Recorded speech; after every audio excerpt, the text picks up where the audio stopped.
ഈ വരുന്ന ലോക്സഭാ തിരഞ്ഞെടുപ്പിൽ കേരളത്തിലെ പതിവ് സമവാക്യങ്ങൾ തെറ്റുകയാണ്. ദേശീയ തലത്തിൽ കോൺഗ്രസിനേറ്റ തിരിച്ചടികളുടെ അലയൊലികൾ കേരളത്തിലെ കോൺഗ്രസിനെയും അടിതെറ്റിക്കുമെന്ന് ഏതാണ്ട് ഉറപ്പായി കഴിഞ്ഞു. മോദി ഗ്യാരണ്ടിയുമായി BJP ഈ ഗ്യാപ്പിലൂടെ ഇരച്ചു കയറാൻ തയ്യാറായി നിൽക്കുകയാണ്. ഇടതുപക്ഷമാവട്ടെ കഴിഞ്ഞ തവണത്തെ പരാജയത്തിൽ നിന്ന് കരകയറാൻ വമ്പൻ സ്ഥാനാർത്ഥികളെ കളത്തിലിറക്കാനും പോകുന്നു.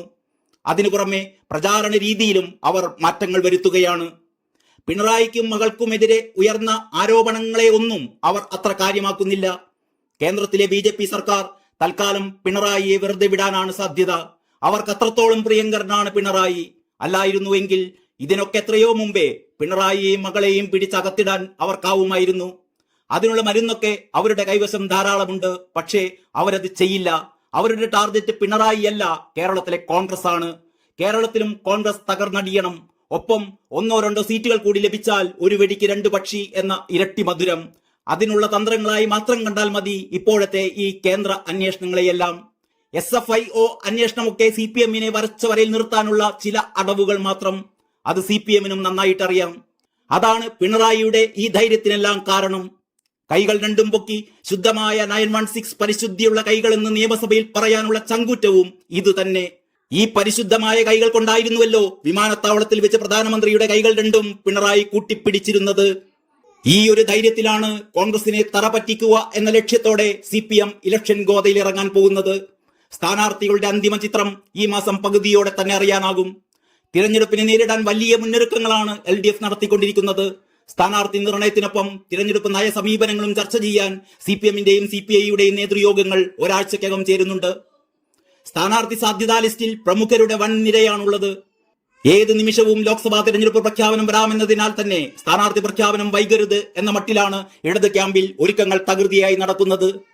10-11 തീയതികളിൽ CPI-യുടെ നേതൃയോഗം, 11-12 തീയതികളിൽ CPM-ന്റെ സംസ്ഥാന സമിതി. 2 യോഗങ്ങളിലും പ്രധാന അജണ്ട ലോക്സഭാ തെരഞ്ഞെടുപ്പുമായി ബന്ധപ്പെട്ട മുന്നൊരുക്കങ്ങളാണ്. സ്ഥാനാർത്ഥി സാധ്യതാ ലിസ്റ്റിൽ പ്രമുഖരുടെ വൻ നിരയാണുള്ളത്. ശക്തമായ ത്രികോണ മത്സരം പ്രതീക്ഷിക്കുന്ന തൃശൂരിൽ VS സുനിൽകുമാർ തന്നെയാകും സ്ഥാനാർത്ഥി. എക്കാലവും തലവേദനയായ തിരുവനന്തപുരം മണ്ഡലത്തിൽ പന്ന്യൻ രവീന്ദ്രൻ അവസാന ലിസ്റ്റിൽ ഇടം നേടിയിട്ടുണ്ട്. വയനാട്ടിലാണെങ്കിൽ ഊഹങ്ങൾക്കപ്പുറത്തെ സസ്പെൻസ് ഇട്ട് ഒഴിഞ്ഞു മാറുകയാണ് CPI നേതാക്കൾ. തോമസ് ഐസക് മുതൽ AK ബാലനും KK ശൈലജയും K രാധാകൃഷ്ണനും ഇതിനു പുറമെ ഒരു പിടി പുതുമുഖങ്ങളുമെല്ലാം CPM-ന്റെ സാധ്യതാ പട്ടികയിൽ തുടക്കം മുതലുണ്ട്. കൊല്ലത്ത് 2 MLA-മാരും ചിന്താ ജെറോമും പരിഗണനയിലുണ്ട്. ആലപ്പുഴയിൽ ആരിഫ് മാറില്ലെന്ന് കരുതുന്നവർക്ക് മുൻതൂക്കമുണ്ടെങ്കിലും ജില്ലാ കമ്മിറ്റിക്ക് തോമസ് ഐസക്കിനെ മത്സരിപ്പിക്കാൻ താല്പര്യമുണ്ട്.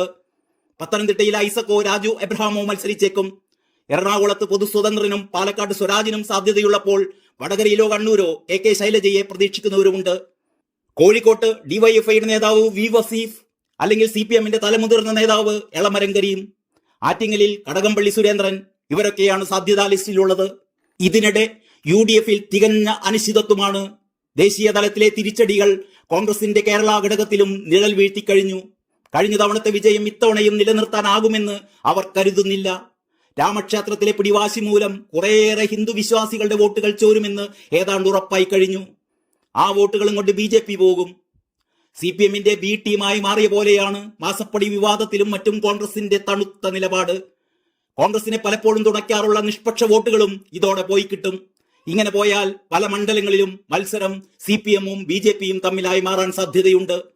ഇതിനിടയിൽ കോൺഗ്രസിലെ തമ്മിലടിയും ഗ്രൂപ്പ് പോരുമൊക്കെ കൂടി ചേരുമ്പോൾ കോൺഗ്രസിന്റെ പതനം പ്രതീക്ഷിച്ചതിനും അപ്പുറത്താകും. എപ്പോഴും ചക്ക വീഴുമെന്നും മുയൽ ചാകുമെന്നും കരുതാനാകില്ലല്ലോ. 3-ാം സീറ്റിനായി നിലപാട് കടുപ്പിച്ചിരിക്കുകയാണ് മുസ്ലിം ലീഗ്. നിലവിലെ സ്ഥിതിയിൽ ലീഗിന് 3-മതൊരു ലോക്സഭാ സീറ്റ് നൽകിയാൽ മുന്നണിക്ക് തിരിച്ചടിയുണ്ടാകും എന്ന വിലയിരുത്തലാണ് KPCC.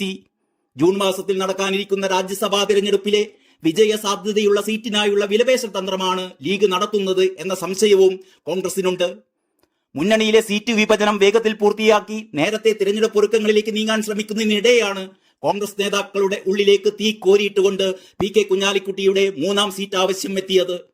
കഴിഞ്ഞ തവണയും അതിനു മുമ്പത്തെ തവണയും ലോക്സഭാ തിരഞ്ഞെടുപ്പ് കാലത്ത് 3-ാം സീറ്റ് ആവശ്യം ലീഗ് മുന്നോട്ട് വെച്ചിരുന്നുവെങ്കിലും അവസാനം അവർ പിൻവാങ്ങുകയായിരുന്നു. കോൺഗ്രസിലെ ഉൾപാർട്ടി പ്രശ്നങ്ങളുമായി ചേർത്തുവെച്ചും ലീഗിന്റെ ഈ 3-ാം സീറ്റ് ആവശ്യത്തെക്കുറിച്ചുള്ള രാഷ്ട്രീയ വായന നടക്കുന്നുണ്ട്. K സുധാകരൻ മത്സരിക്കില്ല എന്ന് പ്രഖ്യാപിച്ചതിന് പിന്നാലെയാണ് കണ്ണൂർ സീറ്റ് ലക്ഷ്യമിട്ട് ലീഗ് നീക്കങ്ങൾ ശക്തമാക്കിയത്. സുധാകരനെ മത്സര രംഗത്തിറക്കാൻ കോൺഗ്രസിലെ മറുചേരി ലീഗിനെ കൂട്ടുപിടിച്ച് നടത്തുന്ന സമ്മർദ്ദമാണോ പൊടുന്നനെയുള്ള ഈ നിലപാട് കടുപ്പിക്കലെന്ന് സംശയിക്കുന്നവരും ഏറെയുണ്ട് കോൺഗ്രസിൽ. ഇതൊക്കെയാണ് കോൺഗ്രസിന്റെ ഇന്നത്തെ അവസ്ഥ. Political desk, Kalakaumudi.